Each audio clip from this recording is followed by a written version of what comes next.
episode of Sleep and Relax ASMR. I wanted to take a moment and say thank you for tuning in and listening to the podcast.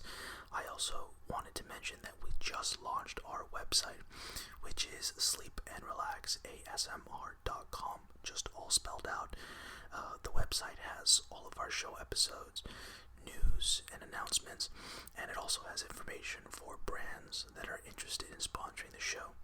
But most importantly, the website will make it easier to connect with you guys, and I would love to get in touch with as many fans as possible. So I invite you guys to check out SleepandRelaxASMR.com. It's all spelled out. If you're confused about the spelling, just check out the show notes, and there will be a direct link. But that's all for now. Thanks again for tuning in, and enjoy the episode.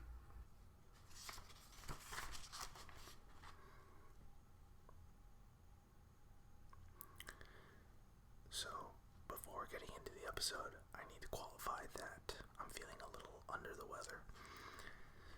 So, if I don't sound quite normal, I hope it's not too bad and not too distracting, but it's only fair that I mention that beforehand. But anyway, let's keep on reading Oliver Twist. I'm pretty sure today will be the finale of Oliver Twist. I only have a couple chapters left to go.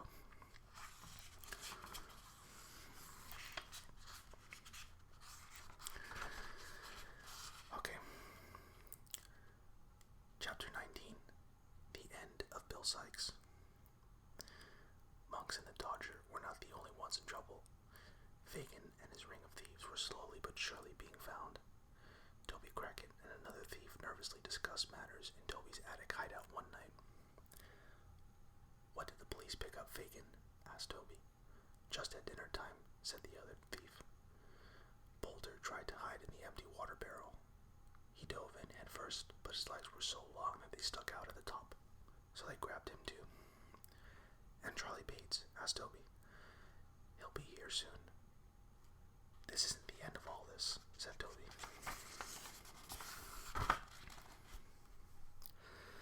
"The law will get more of us before it's done."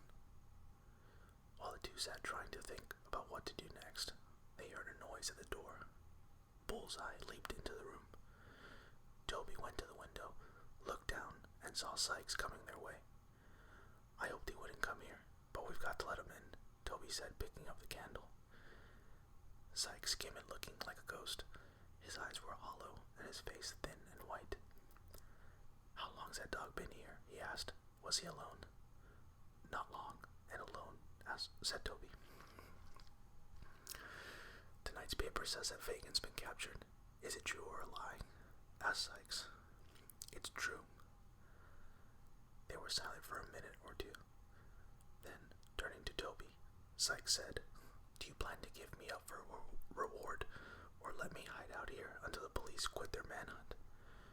"You may stay here if you think it's safe," said Toby. Sikes sat down across from the door. When Charlie Bates... Sorry, let me make sure. Okay, sorry.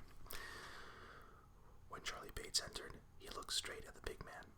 Charlie's eyes widened in terror. "Charlie," said Sikes, stepping forward, "don't you know me?"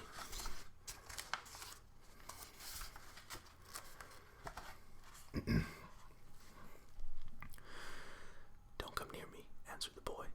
"You monster, you murdered Nancy." They looked at each other, then Sikes' eyes sunk slowly to the floor. Charlie screamed, "I'm not afraid of him.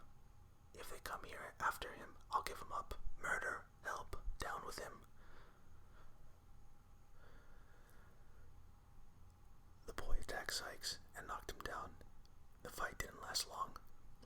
All at once, there was a loud knocking at the door and the sound of angry voices outside.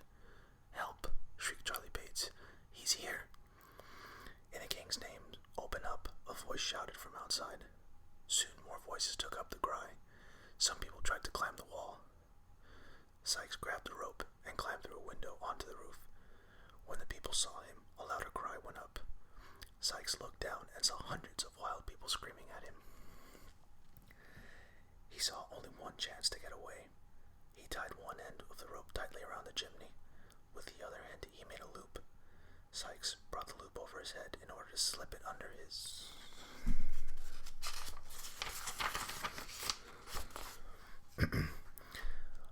armpits and lower himself down. Just then, the murderer, looking behind him, threw his arms above his head and yelled out in terror. "The eyes again!" he screamed. His crazy mind snapped as he thought he saw Nancy's dead eyes watching him.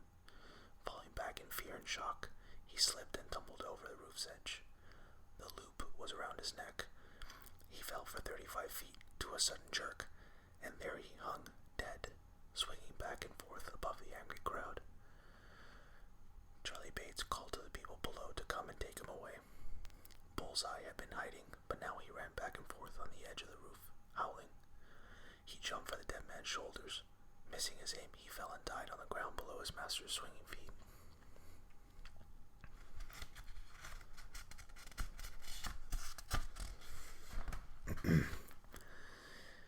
Chapter 20. The pieces fall together. 2 days later, Oliver was in a carriage headed to the town where he was born. Mrs. Maylie, Rose, Mrs. Bedwin, and Dr. Loughburn were with him. Oh, sorry for that crap.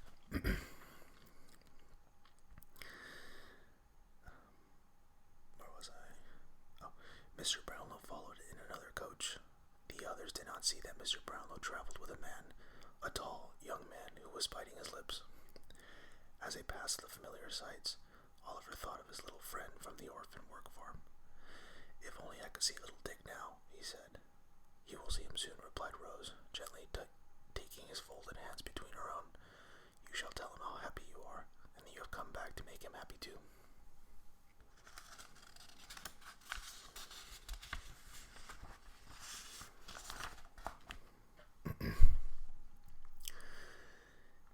Yes, said Oliver, "and we'll take him away from here, where he may grow strong and well, shall we?" They drove straight to a hotel where Mr. Grimwig met them. He was all smiles and kindness and did not offer once to eat his head. Mr. Brownlow did not join them at dinner. When 9 o'clock came, Mr. Brownlow entered the room with a strange man. "Monks!" Oliver cried out and almost fainted from shock. There was the cloaked man with a twisted face. Monks threw a look of hate at the boy and sat down near the door.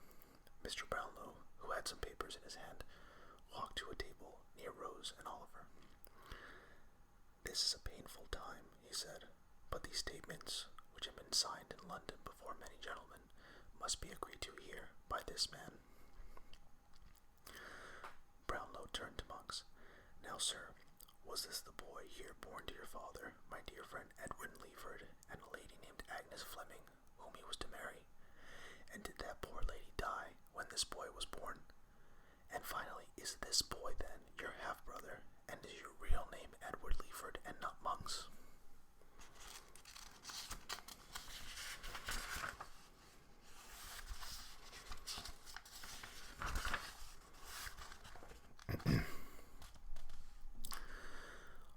Oliver gasped and cried out, "My brother?" Monks stared at Oliver with dark, evil eyes. Turning back to Brownlow, he said, "What you have just said is true." "Good," said Mr. Brownlow. "Now, will you read from your confession and tell us what else is true? And if you don't, you can be sure I will help you." "Listen then," said Monks, and he began reading.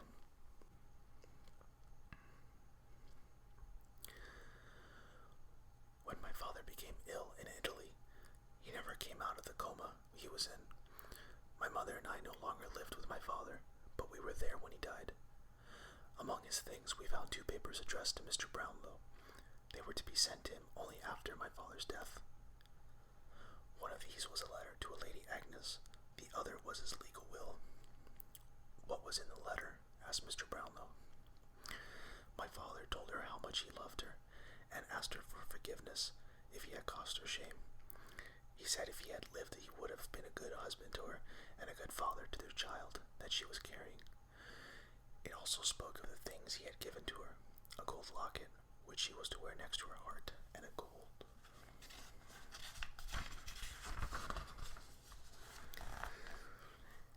ring, which would someday be engraved with his last name.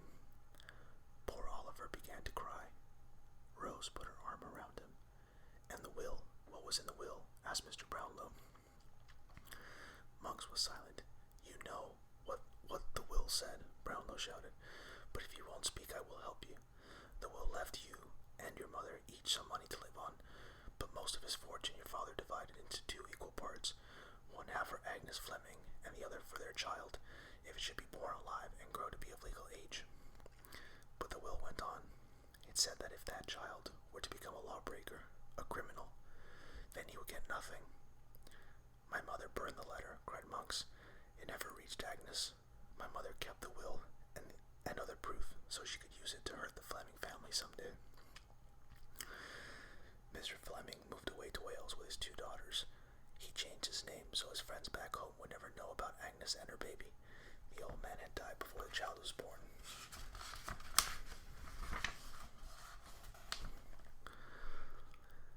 The shame killed him. Agnes, still pregnant, ran away from home. Monks bit his lips. Mr. Brownlow continued, pointing at Monks. Years after that, this man's mother came to me. She told me that her son, Edward, had left her when he was 18, robbing her of jewels and money. The mother was dying and wished to find her son. They got back together and went on to live in France. My mother died there, said Monks. On her deathbed, she passed on these secrets to me.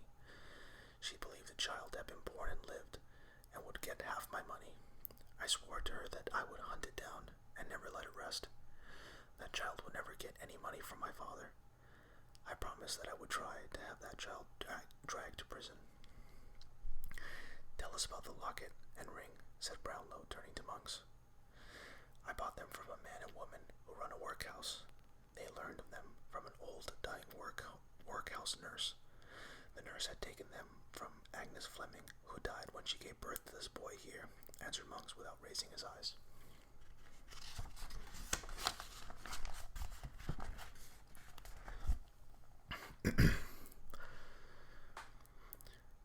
There were more surprises in store. Mr. Brownlow called out, Mr. Grimwig, bring in Mr. and Mrs. Bumble. Pointing to Monks, Mr. Brownlow asked Mrs. Bumble, Do you know that person? No, she replied. I never saw him in all my life, said Mr. Bumble. You never sold him anything? No, replied Mrs. Bumble. Mr. Grimwig again left the room and returned with 2 old women, who shook and tottered as they walked. You shut the door the night old Sally died, said one of the women to Mrs. Bumble, but you couldn't shout out the sound. That's right, said the other. We listened to what she told you, and we followed you the next day when you took a piece of paper to the pawn shop. Yes, and we saw the man give you the locket and the gold ring. We were nearby. Would you like to hear more? Brownlow asked Mrs. Bumble. No, Mrs. Bumble snapped. I did sell that man the locket and ring, and now they're in the river, where you'll never get them. So what?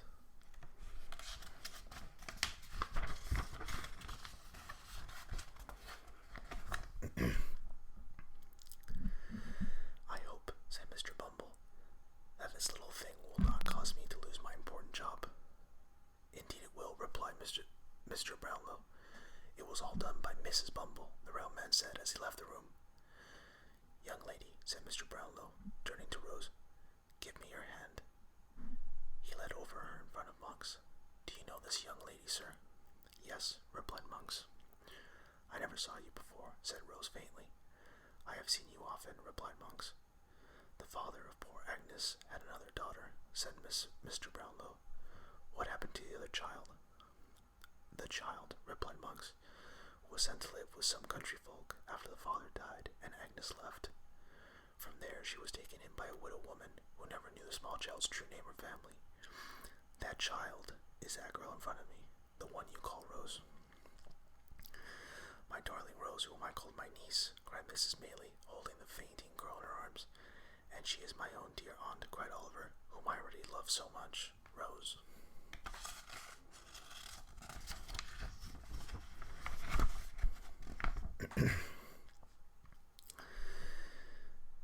Chapter 21. Fagin's End.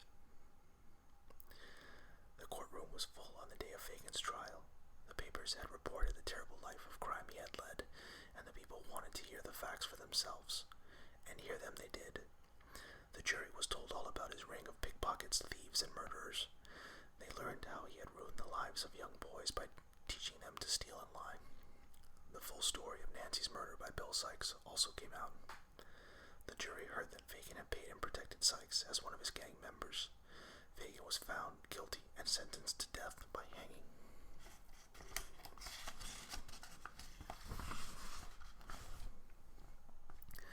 A few days before the sentence was carried out, Mr. Brownlow took Oliver to see Fagin in his prison cell. Fagin was still the same wicked, mean person he had always been. In spite of this, and in spite of everything Fagin had done to him, little Oliver said a prayer for him. 3 days later, Fagin walked up the steps of the gallows. A noose was put around his neck. The hangman gave the final order, and justice was done. Chapter 22. How all turned out. Oliver's new start in life had one sad part. Little Dick had died. He never lived to see a better life, but Oliver never forgot him and how much little Dick had loved him. The property of Oliver's father was divided equally between his sons Edward and Oliver. Mr. Brownlow adopted Oliver as his son. Edward went back to being monks. He spoiled the second chance Mr. Brownlow had given him. He wasted all of his money and returned to crime. He died in prison. Mr. Noah Claypole went free after ratting on Fagin. He went into business helping the police.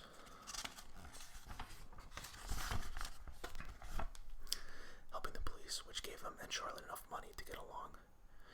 Charlie Bates, shocked by Sykes' crime, changed his ways. He moved to the country and found work on a farm. The rest of Fagin's gang stayed in trouble with the law, and their lives ended in prison. Mr. and Mrs. Bumble lost their jobs.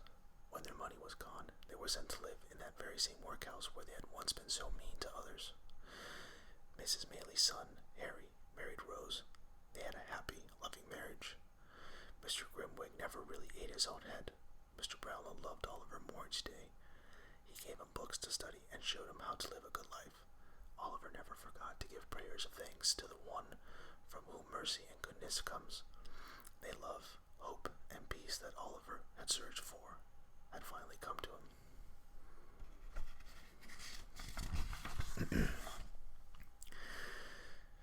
Chapter 23. Treasures. In a town not named near an old village church, there now stands a white marble gravestone. On it, there's just one word: Agnes. Agnes, a young mother who gave her new baby boy one last kiss before she died. A young mother who gave an old nurse a locket, a gold ring, and one dying wish. The gold treasures are lost forever at the bottom of a river somewhere in England. That doesn't matter. A mother's dying wish for a little boy's life came true. That's the treasure that matters and lasts forever. The end.